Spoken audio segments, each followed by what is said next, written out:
We are Ole Miss Rebels. As Mississippi's flagship university, we dig deeper, see farther, work harder. We pioneered human organ transplants. We helped prove Einstein's theory of gravitational waves. We are conducting life-changing research that solves the problems of today. We are Ole Miss, transforming lives and the world. Welcome to the POMcast with Stephen Willis. Now we're going to do things a little different. We are going to provide an honest look at Ole Miss athletics for the fan, by the fan, and of the fan. That is what we do. Hell be to me. I'm just kidding. Tune in for some Ole Miss sports news. We're going to give it to you straight. Yeah, right now. The POMcast starts now. It happens now. Holy cow. Listen to me. It's starting. Well, it's going to start right about now. Good morning, good morning, good morning. This is a beautiful day here at the Palatial Central Florida Studios, and Ole Miss won a national title yesterday. It doesn't matter that it was in women's golf. We should enjoy it. We should celebrate it. It was a win in one of the 15 sports. The 15 sports that matter, it was the win. People are going to try and hate on you. People are going to try and hate on it. Don't listen to them. Enjoy it. There's nothing wrong with celebrating the fact that your school won a national title, no matter what that sport is in. So I'm very excited. It's probably the first. It is the first female national title in school history, and it's the first uncontested national title in team sports in school history. There's 4 total. There's 3 in football from 59, 60, and 62. They're all contested, and they're nothing unanimous. This is a unanimous title. This is very good, and congratulations to the ladies for making it happen. Right now, might want to get in. I want to tell you about the Vault Society. That is the big push from the Ole Miss Athletics Foundation. It's a 5-year commitment and support, and membership starts at $5,000 a year. And there's a benefit chart on the site. We'll get to that in just a second. All gifts to Ole Miss between now and June 30th will receive triple points. Red points are non-deductible and go towards priority seating. Blue points are 90% tax deductible and go towards parking and non-home ticketed games. Postseason, bowl games, neutral site. There's a series going on in Hoover right now that would fit that bill, and there's a Labor Day football game that would also fit that bill. If you have any questions, go to the website at give2athletics.com. Again, that website is give2athletics.com. Enjoy the show on Twitter at The Stephen Willis and at The Rebel Walk. Catch us on Facebook at facebook.com/POMcast or at The Rebel Walk. On YouTube, you can catch us at Positively Ole Miss. Hit the bell, subscribe, please. You not only know when we're streaming, but what we're streaming if you do that. And we're on Twitch at Positively Ole Miss, all one word. We also have the Willis Digital Media accounts on YouTube and on Twitch, so you can catch us there as well. That's for stuff that goes beyond Ole Miss as well. We have a bunch of interviews, and I'm going to have to cut this a little bit short. We've got an interview with David Waters from Gator Breakdown coming up at 11:30, so I'll need to prepare a little bit for that. We have Jake Crain on the show today talking SEC football. He's going to go over. It's about a 16-minute interview. We have a video down there if you just want to watch it, but we're going to put it in here for other audience members to enjoy it as well. But right now, I'm going to continue talking about the national championship. Oh, real quick, if podcasts are your thing, we're on Google Podcast, Apple Podcast, Stitcher, SoundCloud, Spotify, iHeartRadio, TuneIn Radio, and Pandora.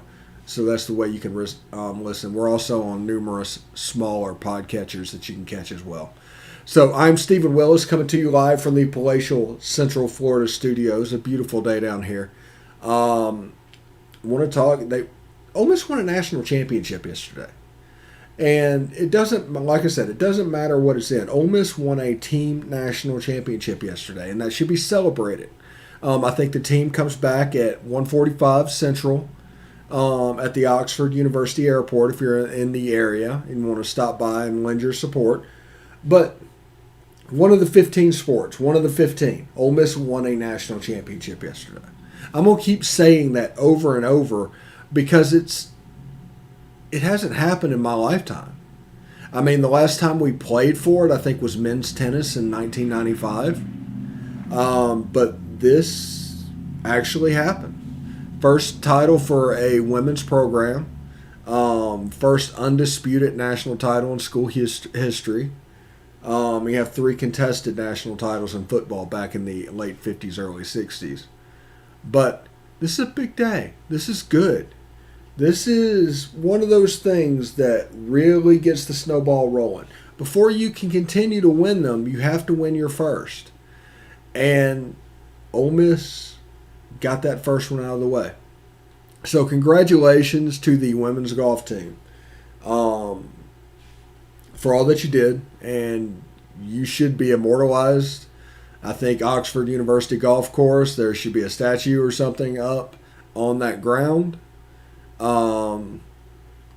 Because of the impact of what they did. I mean, honestly, we're talking over 100 years of athletics, and this is the first uncontested title. That needs to be recognized in a very severe way. There needs to be a statue, there needs to be a plaque, there needs to be a banner. Whatever you want to do, recognize those girls for doing something that we have literally waited our entire life for. So, just keeping it real there. Also, in the SEC tournament in Hoover, Ole Miss dropped a game at Vanderbilt. If you look down there, it won't be on this show. You can catch a reaction video from last night, the 5-4 loss to Vanderbilt with Chris Muller. Also, a preview of today's game against Georgia. I can't remember his name, but the guy who pitched against Ole Miss on Friday in Athens, he only gave it 1 run and 3 hits. He's pitching in this game as well. So if you want all the information, it's available on the site. Like I said, we have a Gators breakdown coming down at 11:30. We're going to take a break a little early. And we're going to play Jake Crain when we come back, and I will prepare for that. But other than that, I'm going to give you probably 5 or 10 minutes back today. So thank you very much. I just wanted to come on here and say that yesterday Ole Miss won a national title. It's absolutely almost obscene. But we're going to take a short break. When we come back, Jake Crain is going to take over, and we're going to talk a little SEC football. And you can catch it there. And then I think tomorrow morning is going to either be a Gators preview or a South Carolina preview. And this afternoon, we're going to have the reaction same day to the game because it should start at like 3 Eastern, 2 Central, or something like that. 2 Eastern, 1 Central. Sometime around. Time zones mess me up, really. When I live in the Eastern time zone and I need to cover Central, the times going back and forth mess me up. So if I'm wrong, I apologize about that. But we're going to take a short break. When we come back, Jake Crain from the J-Boy Show is going to tell you all that you need to know.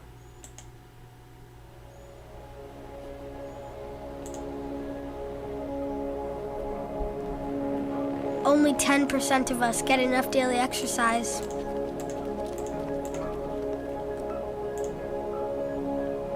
And that number is dropping.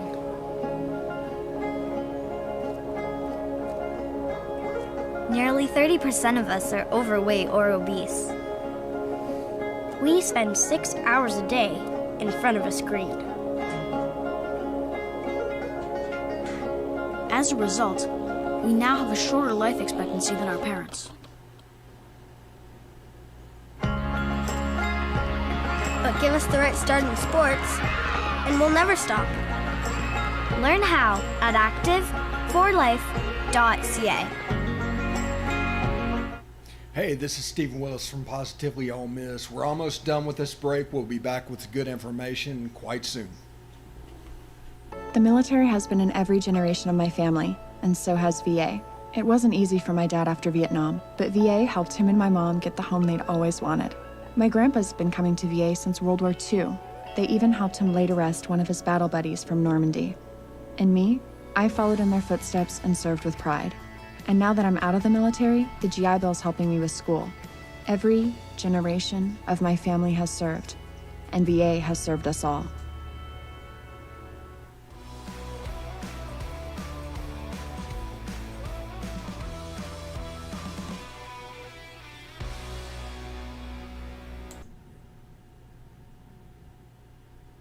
All right, welcome back to a special edition of Around the SEC. I'm here with Jake Crain. We're going to talk a little SEC football today, coming up on the season. Who says May's too early to talk SEC football? Nobody. That's who.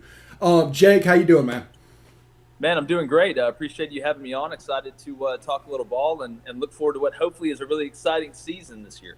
Yeah, absolutely. Let's just jump right in. I have questions about Alabama. Not that they're going to win the West, but replacing a quarterback, a running back, 2 wide receivers, including the Heisman Trophy winner, a mess around on the offensive line, and bringing in an offensive coordinator that traded away DeAndre Hopkins. I have concerns, man. You know, I mean, and listen, you know, logically those are valid points. I just look at what Nick Saban's built there, the early enrollees they brought on this offensive line class. It's as good as it gets. Now, it may take them a little bit to get their feet wet on offense. I think defensively they're going to be a whole heck of a lot better than they were last year. People don't realize going into last year, they lost like 85% of their pass rush. They got guys like Will Anderson back. You look across that defensive line. Offensively, you know, with Bill O'Brien and Bryce Young, I think that's a very interesting fit. I wonder how much they're going to use Bryce Young's legs. I think they lose an SEC game this year, but I think they do win the West. And Alabama, I mean, the reason Nick Saban has so much success outside of being an unbelievable recruiter is he's an unbelievable structurer of the roster. They never tend to lose too much at too many important spots, and they always have great players. They develop talent. You don't see a ton of guys leaving there. So while they won't be nearly as dynamic as they were last year, they're unbelievably talented, and they're adding in the portal. I mean, Henry To'oTo'o from Tennessee is huge for that defense. Jack Martin's the best punter in the country. So Alabama, they're going to be right there. Yeah, and I do have concerns about Bryce Young, not because of talent, because he's a little slight guy. And last year, in years past, Tua played the whole fourth quarter and part of the third quarter. Mac Jones played the whole fourth quarter and part of the third quarter. You hardly saw Bryce Young last year. He's going to be fine. He's going to be talented, but there's probably going to be some growing pains. Oh, yeah, there is. I mean, especially when a young guy is actually the guy. And there were people last year that actually thought Bryce Young was going to give Mac Jones a run for his money. And people have to remember, Mac Jones was a heck of a player. He's also surrounded by some really good players. Had probably the best offensive line, if not one of the best, if not the best offensive lines. You look at that receiving core, even losing Jalen Waddle with what he had, they always had an answer. And they're returning some guys I really like Latu at the tight end. But you bring up a great point. You know, I think that they have to balance how much Bryce Young runs. This guy isn't built like Cam Newton. You know, he's not built like Joe Burrow. He's not one of these bigger guys. He's really witchy, as I call it. He can get himself out of trouble, extend the play. The question is, if you're Bill O'Brien, how much is Bryce Young going to understand, listen, there's no problem with tucking it and getting 3 and not trying to put your head down or extend the run to make it 2nd and 5 instead of 2nd and 7 because you can't run him to death. He won't make it through the whole season. Then you go back to, all right, well, will there be any zone read stuff? Are they going to let Bryce really be himself or tone it down? Because I don't know if he's a guy, especially early, that is going to sit in the pocket and tear you apart. Yeah, and it kind of reminds me a little bit, actually I'm going to date myself a little bit, of Dexter McCluster at Ole Miss. He was elite at positioning his body not to take a direct hit. That's the reason he was so durable, even though he was 5'8", 170 pounds, playing running back in the SEC. There's a little bit of Bryce Young, and he has to come to grips in terms with that to run the ball in this league. Now I think he's a great athlete. I don't think he's as athletic as Nick Marshall, but it's kind of that line that Auburn had to walk with Nick Marshall, who's a guy who ran the ball a lot, but was able to avoid contact. He knew when to get out, knew when to say when. That's why he was able to make it through the whole year, and that's a recipe I think you'll see Alabama use. And my question is, you know, with the backups behind him, if something were to happen to Bryce Young, you know, Paul Tyson's a totally different quarterback than Bryce Young is. So how does that affect your offense? How does that affect your play calling? It's going to be interesting to see how Bill O'Brien handles that. And I'm a huge Brian Robinson fan. I'm looking forward to seeing him as the guy. And there's a chance for them to be dynamic, but Lane Kiffin and Ole Miss come into Tuscaloosa week 4. There's a chance to get them. Well, Lane's so good offensively, and he's one of the guys that Nick Saban will tell you he's a problem because he's been at places with Nick Saban. He knows what those defensive guys are looking for. He knows the adjustments. He's got really good feel as a play caller in him. And listen, Lane gets a lot of credit, but I like Jeff Levy as well a lot too, the OC there. Those two have great rapport. I think that between Matt Corral, Lane Kiffin, and Jeff Levy, that's the best relationship and chemistry there is between a quarterback, a head coach, and offensive coordinator. But the question is, can they stop anybody? I know they've added some personnel on defense. They didn't have anything last year. But one of the most glaring stats of last year is that if Ole Miss didn't even put a defense out there against Alabama, they'd only given up 20 more yards. So you got to be able to stop them because we know Lane's going to score. And if they're able to, it can be a heck of a game. Hugh Freeze did it with Bo Wallace. Yeah, and last year defensively was kind of an aberration because you had no spring, a shortened fall, and all the COVID stuff coming in, and Alabama coming in week 3, Florida week 1. There was going to be a problem at the beginning of last season. They bounced out of it pretty well with the top 10 win in the Outback Bowl. But let's move on to Florida, speaking of which. Emory Jones, I think the biggest trap that Dan Mullen has to deal with is the success of Kyle Trask. Emory Jones is not that type of quarterback. If he tries to force the Kyle Trask system on him, it could go wrong. Yeah, well, it's funny. Emory Jones is really more of the type quarterback that Dan Mullen's used to. If you kind of go back through that he's used to operating with. You talk about losing a lot at Alabama. Look at what Florida lost offensively. I mean, you lose Pitts. You lose Kadarius Toney. You lose Grimes. You lose Kyle Trask. They're having to replace some guys offensive line. I don't think Emory Jones can throw them to wins. I got Florida actually taking a step back. I think Dan Mullen is on his way out of college football into the NFL. He's just looking for the first time to hit that eject button and get out of the plane. Yeah, it kind of feels that way as well. Let's move off the road to Athens. And one thing that I hit Corey Burton, who's on your network from time to time, he comes on the show, is will Kirby Smart take his thumb off the offense enough for them to be successful? Will he be okay giving up 24 points instead of 14? Yeah, I think they get over the hump this year. I got Daniels and Todd Monken. And if you look, it's kind of funny. Kirby Smart worked for Nick Saban for a while. He has that blueprint. There was that old mindset of thinking we're going to run the ball, play action pass, play great defense, win the field position battle, not turn the ball over, and we're just going to be better than you. And for a while in college football, you go back to the LSU, the 9-6 games, and when Bama was beating people 24-3 and 20-0. And not giving up any points. That's not the way the game is nowadays. And Nick Saban evolved from that. Speaking of Lane Kiffin, decided, hey, we got to score points to win. And he started to trust the OC and the quarterback a little bit more as it went down the road. And I think you're seeing Kirby Smart this year with Todd Monken and JT Daniels. I know they lost Pickens, but they've recruited really well. You look at Blaylock, you look at Burton, you go down the list of the athletes. Darnell Washington is an absolute monster at tight end at 6'7", 280, what is it? And he's built like a Greek god.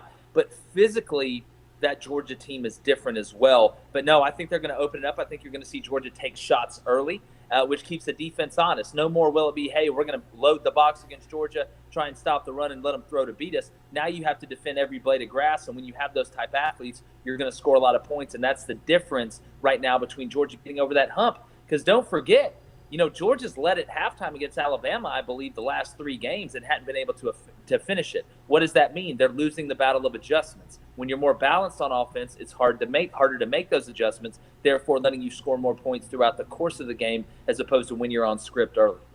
All right. Let's go across to the SEC West a little bit. Texas A&M. Kellen Mond gone. They are improved talent-wise all over the field, but it's down to a new quarterback. What are you hearing over there? Well, it's been between, freshman phenom Haynes King or the young guy, I believe he may be a sophomore now, and Calzada, who's actually from the Atlanta area here in Georgia. And they're 2 different quarterbacks. And I'll say this. I thought Kellen Mond was a great college quarterback. But I don't think Jimbo trusted him late in games to throw the ball, and they didn't have to with that offensive line. If you watch, you go back, there were times where they said, listen, we're just going to be a python and squeeze you to death in the fourth quarter, and they were good enough up front to do it. I actually think you bring in a guy like Haynes King, if he's the starter, you open that offense up a little bit more. They could be even more dangerous offensively. They return Spiller. Damian Craig's one of the best wide receiver coaches in the league. What he was able to do with that group last year with the opt-outs and the injuries to still be able to put up the numbers they did was impressive. But I think Jimbo, the offense may be better. Now, Calzada's more of a pro-style guy. He's more experienced. Kind of fits more of who Jimbo is. But Jimbo's been smart enough to be able to adjust. But the biggest difference for Texas A&M is defensively. Typically, Texas A&M hasn't had a problem scoring on offense. You go back to the Johnny Manziel, Mike Evans, go down the list, Kyle Allen, all that stuff. They've had trouble stopping people. Last year, they lead the SEC in defense. They finished with a top 5 recruiting class.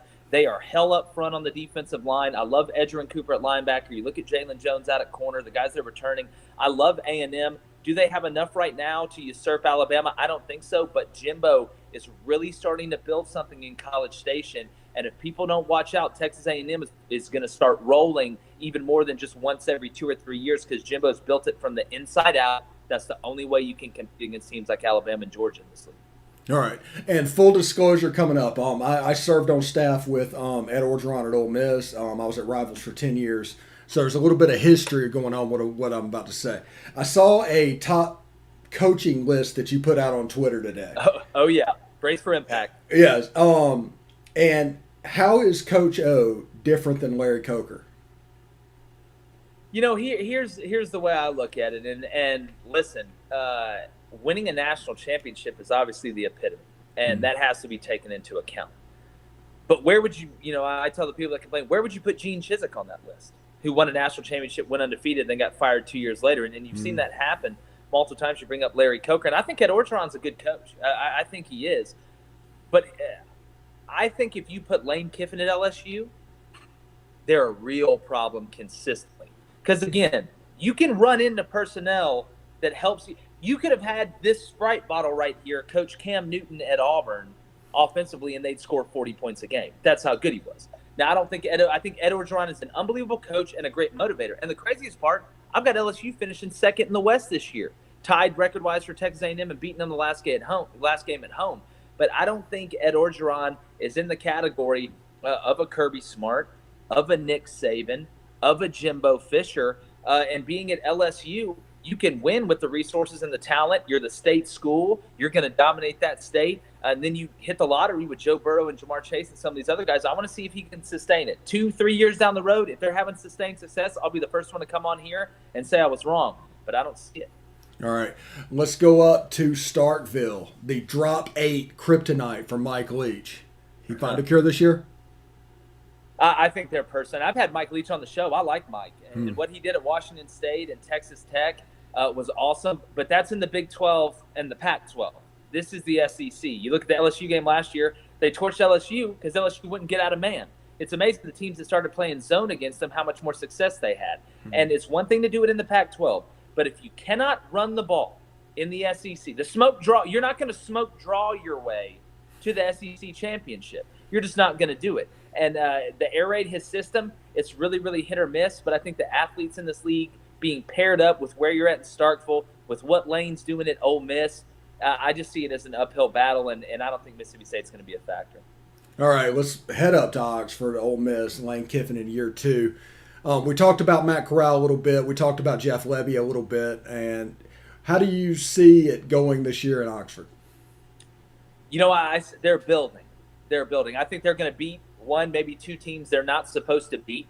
I really like their person. I know they lost Elijah Moore, but I like Aboa. I love Braylon Sanders. I love that connection that they have, even in the spring. But Matt Corral, when I drop my top quarterbacks, he's going to be up there very, very high. I think he's got unbelievable feel, not only in the pocket, but outside the pocket. I already talked about the rapport with Lane and Jeff Lebby. I know the one kind of caveat is the offensive line. With the coach being let go, it's kind of a weird time. They've got to shore that up. That's the engine that makes the whole thing go. But I believe in Lane. So I see a good year. I see him finishing anywhere between 3 and 4 in the West and beating somebody they shouldn't and building. I think even when they do lose Corral, Lane Kiffin is so good with quarterbacks, him and Lebby, and they get that defense built up. Ole Miss is going to be a formidable problem. No longer is it going to be a cakewalk when you play Ole Miss. Okay, and just some of these lists that come out, especially after the draft, there's some of them that just omitted Matt Corral completely. They do a top 10 list without Matt Corral. What do you think's happening there? I think a lot of people don't do their research. I think a lot of people look at other lists, and it tends to be contagious. But if you don't have Matt Corral in your top 10 quarterbacks in college, even what are we talking about? If we're talking about production, he has to be on there. You know how much they're going to throw the ball. You know how good Lane is and Jeff are schematically. The way they use the back out of the backfield, something that Lane does really well. You look at Jerry and Ely. A guy that I think is going to have a super year. He's going to get a lot of touches in the passing game, not a ton compared to other guys in the run game. But listen, these preseason lists, a lot of them are hot takes trying to generate content in the offseason. But I think if you omit him, I'm seeing some lists where JT Daniels isn't in there. So I don't understand it. And again, I think there is some bias against the SEC when it comes down to it from some outside forces. But listen, preseason lists are preseason lists, and we're going to see.